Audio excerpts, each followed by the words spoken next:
오늘 시간에는 여호와의 계명은 그의 명령, 이 제목으로 하나님 말씀을 살펴보도록 하겠습니다.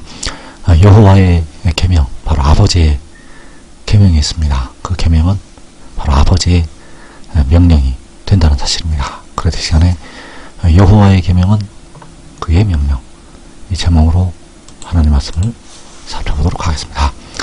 그래서 요한복음 14장 24절에서 나를 사랑하지 아니하는 자는 내 말을 지키지 아니하나니 너희가 듣는 말은 내 말이 아니요 나를 보내신 아버지의 말씀이니라.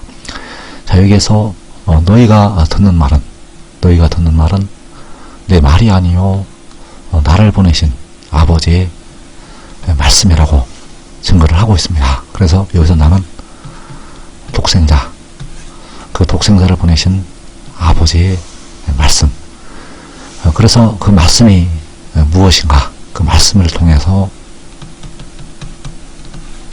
백성들은 생명을 얻게 됩니다. 썩어지지 아니하는 이 생명을 얻을 수가 있게 된다는 사실입니다.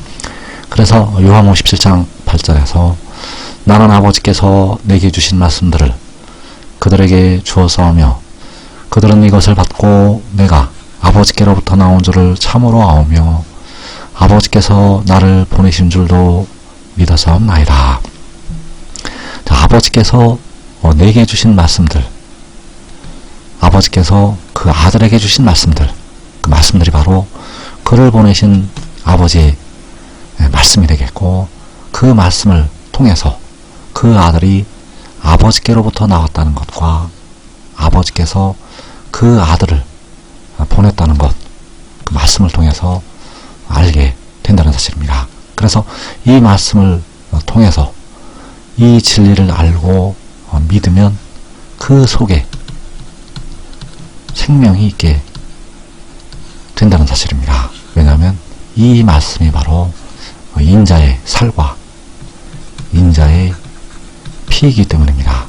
이 말씀이 바로 인자의 살과 인자의 피라는 것. 그래서 이 말씀을 먹어야만 그 속에 생명이 있게 되고 마지막 날 영생을 얻을 수가 있게 됩니다. 그래서 독생자는 아버지께서 그에게 주신 말씀들을 백성들에게 주게 되고, 이제 백성들은 그가 아버지께로부터 나왔다는 것과 아버지께서 그를 보내셨다는 것을 믿게 된다는 사실입니다. 그래서 주 안에서 사는 자들은 이 믿음의 단계에 다 올라가 있고, 이제 마지막에 이 땅에 시험의 때를 면하는 자들과 그리고 그 큰 환난에 들어가서 연단을 받는 백성들이 이 말씀을 받아들이게 됩니다. 그래서 아버지께서 그에게 주신 말씀들, 그 말씀들이 바로 여호와의 명령이라는 사실입니다. 그 말씀들은 바로 아버지의 명령이라는 것. 그래서 시편 2편 7절에서 내가 여호와의 명령을 전하노라. 여호와께서 내게 이르시되 너는 내 아들이라. 오늘 내가 너를 낳았도다. 자, 독생자가 여호와의 명령을 전하는데, 여호와의 명령은 바로 아버지께서 그에게 주신 말씀들이 되겠고, 그 말씀들이 바로 오늘 내가 너를 낳았다는 이 말씀이 바로 여호와의 명령이요 그를 보내신 아버지의 말씀이라는 사실입니다. 그래서 오늘 아버지께서 그를 낳으셨다는 것은 그를 바로 세상에 보내신 것을 말씀을 하고 있습니다. 여호와께서 그를 낳으신 것은 그를 위로부터, 하늘로부터 보내신 것이요 바로 독생자가 위로부터, 하늘로부터 나는 것을 말씀을 하고 있다는 것. 그래서 여호와께서는 태초에 그 독생자를 낳으셨고 마지막에 그를 세상으로 보내시게 되는데, 마지막에 세상으로 보내시는 것이 그를 위로부터, 하늘로부터 보내시는 것이 되겠습니다. 그래서 오늘 내가 너를 낳았다고 여호와께서 말씀을 하시고 있는데, 그를 위로부터, 하늘로부터 보내시는 이유, 그를 위로부터, 하늘로부터 보내시는 이유는 백성들의 연약한 육신을 속량하기 위해서 보내시게 됩니다. 만군의 여호와께서는 친히 그 피로 백성들의 영혼을 속량을 하셨고, 그리고 백성들의 썩어질 육신, 사망에 이르는 육신, 무덤에 들어가는 그 육신을 속량하기 위해서 마지막에 그 아들을 보내신다는 것. 그래서 주님께서는 아들의 모양으로 나타나셨지만 본래는 스스로 있는 자,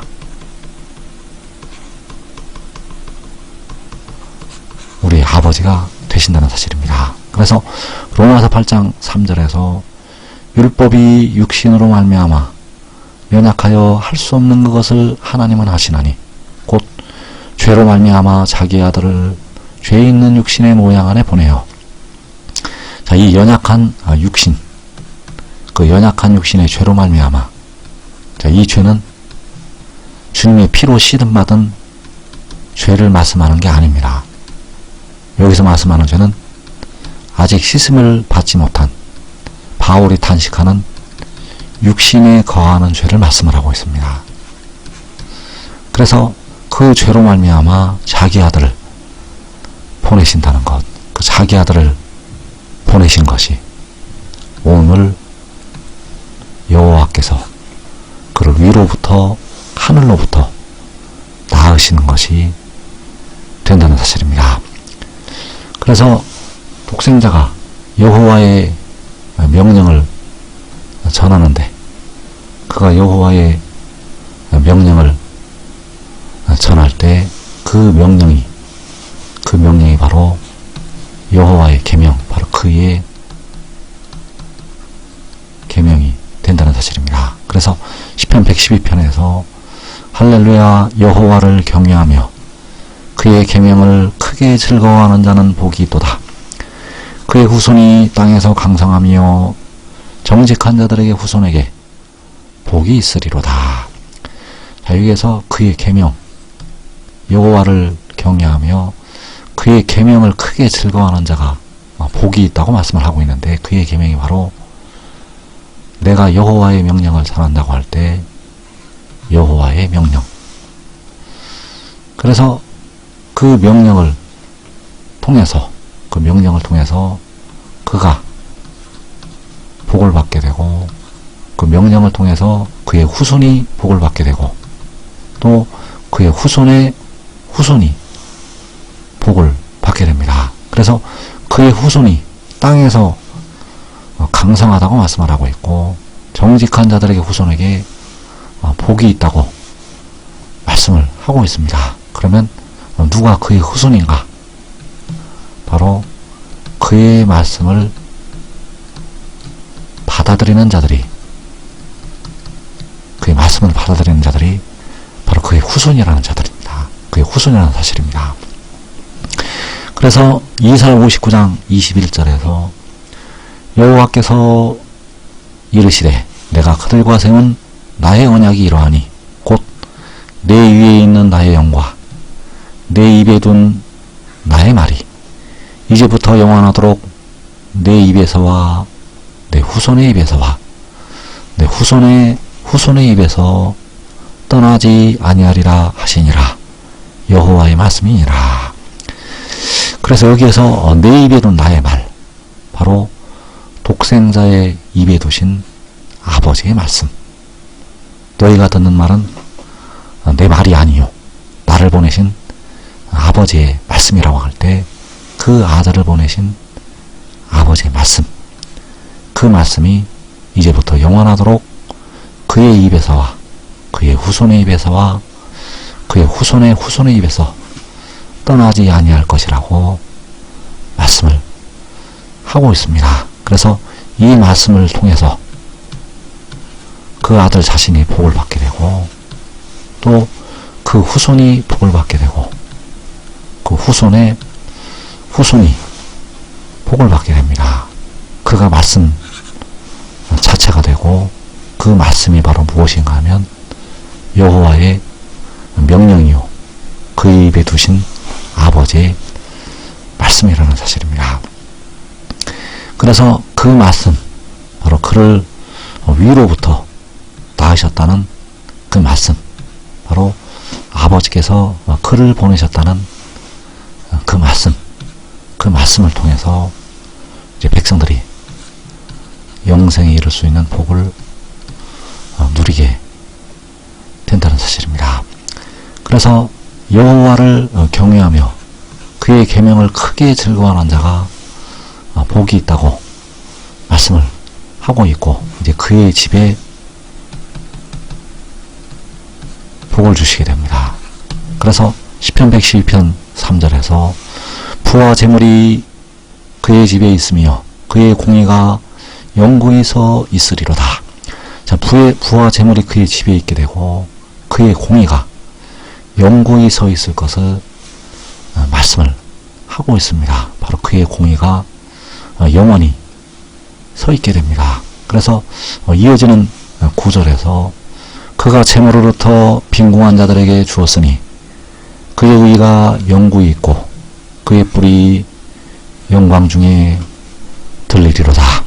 자, 그가 재물로부터서 빈궁한 자들에게 준다고 말씀을 하고 있고, 이제 그의 의가 영구히 있고 그의 뿔이 영광 중에 들린다고 말씀을 하고 있습니다. 그의 뿔이 영광 중에 들릴 때는 주님께서 공중에 강림하신 후에 그가 열방을 향해서 만민의 기치로 들리게 됩니다. 그래서 사무엘상 2장 10절에서 한나를 통해서 마지막에 될 일을 말씀을 하셨습니다. 사무엘상 2장 10절에서 여호와께서 땅끝까지 심판을 내리시고 자기 왕에게 힘을 주시며 자기의 기름 부음을 받은 자의 뿔을 높이시리로다. 자, 여호와께서 땅끝까지 심판을 내리실 때는 마지막, 그 마지막에 자기 왕에게 힘을 주시게 되고 자기의 기름 부음을 받은 자의 뿔을 높이시게 됩니다. 바로 그의 뿔이 영광 중에 들리게 된다는 사실입니다. 그래서 지금 믿고 순종하는 자들은 자기와 자기의 가족이 이 땅에 큰 환난을 면하고 작은 자가 천을 이루고 약한 자가 강국을 이루게 됩니다. 이 복된 자리에 꼭 들어가기를 축원합니다.